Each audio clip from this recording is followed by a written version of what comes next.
of a mother, of a wife, of a woman is so powerful. The mother of John Newton prayed so earnestly for her wayward, wicked son. Though she was not alive on earth to see him turn from his wicked ways and become a man of God, I'm sure from heaven she saw her son saved, redeemed, called, anointed, and used of the Lord. That's what Hebrews 11:35 says. Women got their dead back. An amazing testimony of the fruits of a praying mother, seen in the transformation of her son Newton. Let's listen to this biography. John Newton. John Newton was born on July 24, 1725 in London, the son of the commander in the Mediterranean trade. He had a devout Christian mother who taught him many scripture portions, chapters, catechisms, hymns and poems. She had hoped he would eventually enter the ministry, so she captured every moment to educate him properly. But unfortunately, when John was 7, she was severely ill and died. Soon his father married again, but his new mother didn't pay attention to his lessons and let his ways careless and profane. He was also sent to boarding school for learning, where the teacher almost broke his spirit and love for learning. When John was 11, his father took him to sea, where his father retired and John continued to work as a common seaman. He soon indulged into secret sins, where he often repeated. Those struggles between sin and conscience and every relapse sank him to greater depths of wickedness. In his 15th year, he had a chance to take up a position at Alicante, Spain. As he was so unruly in the job, it went to another person. Religion had no effect on him, began to involve in every evil influence. Once he was aroused from his wickedness by the loss of his very close friend, they agreed to sneak on board on a Sunday, but he went late. His friends and several others were drowned, but he was saved graciously by God. He was moved profoundly this time, but this too was soon forgotten. In December 1742, when he returned home from a voyage, his father had other plans of putting him in business, but he had no interest in it. So before going to Jamaica, his father sent him on a business a few miles beyond Maidstone in Kent. He visited his mother's intimate friend's family. He fell in love with their eldest daughter, Mary Cathlet.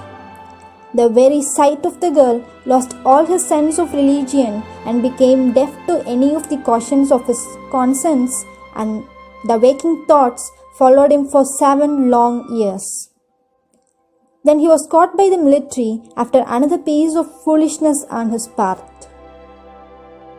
It was the time military tensions were high, where his father was not able to procure his release.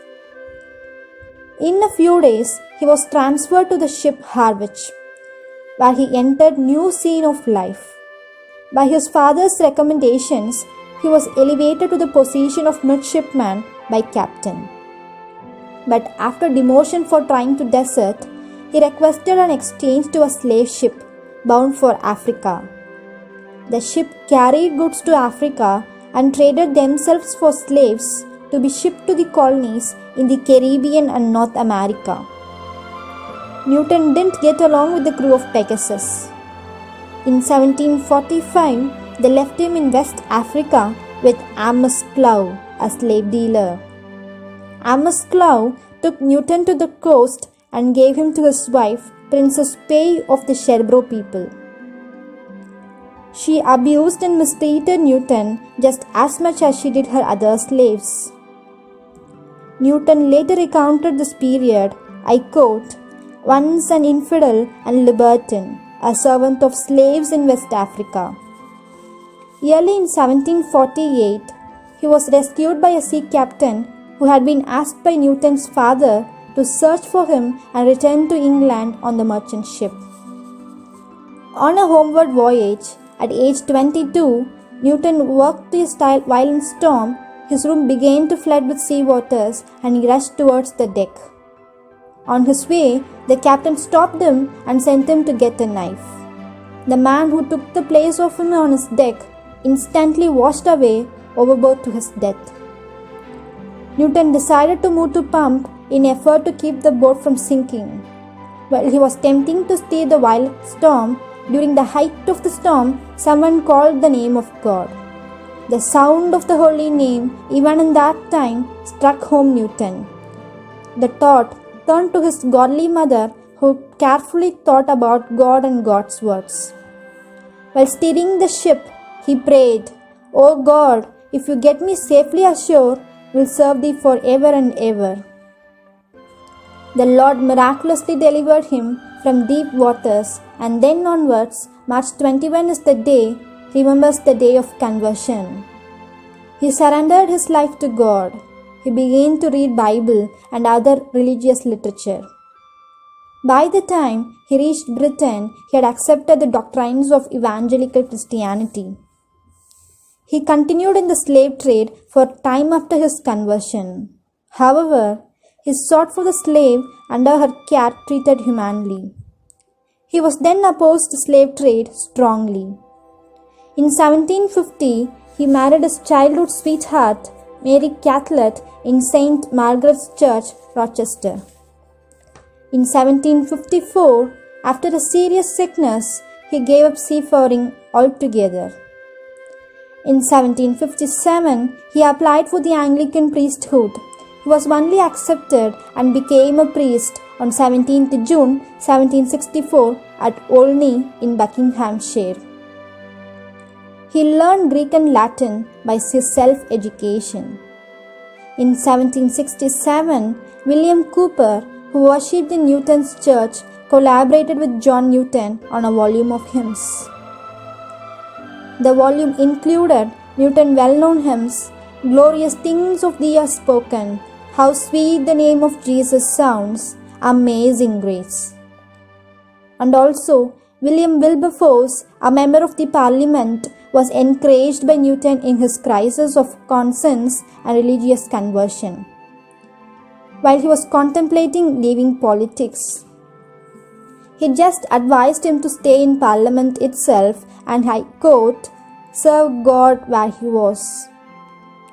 Newton's wife Mary Cathlet died in 1790 after the publication of his letter to her wife, which he expressed his grief and love for her. Plagued by ill health and failing eyesight, Newton died on 21st December 1807 in London. He was buried beside his wife in St. Mary Woolnoth in London. The epitaph on John Newton gravestone says, I quote, "John Newton, clerk, once an infidel and libertine, a servant of slaves in Africa, was by the rich mercy of our Lord and Saviour Jesus Christ preserved, restored, pardoned, and appointed to preach the gospel which he had long labored to destroy." Yes, Newton's life itself is an amazing grace. Where sin abounded, grace did much more abound. John Newton's life was a proof of this wonderful, marvelous part of the cross. We too can see it being proved and manifested in the lives of our dear and near ones, as well as in our lives.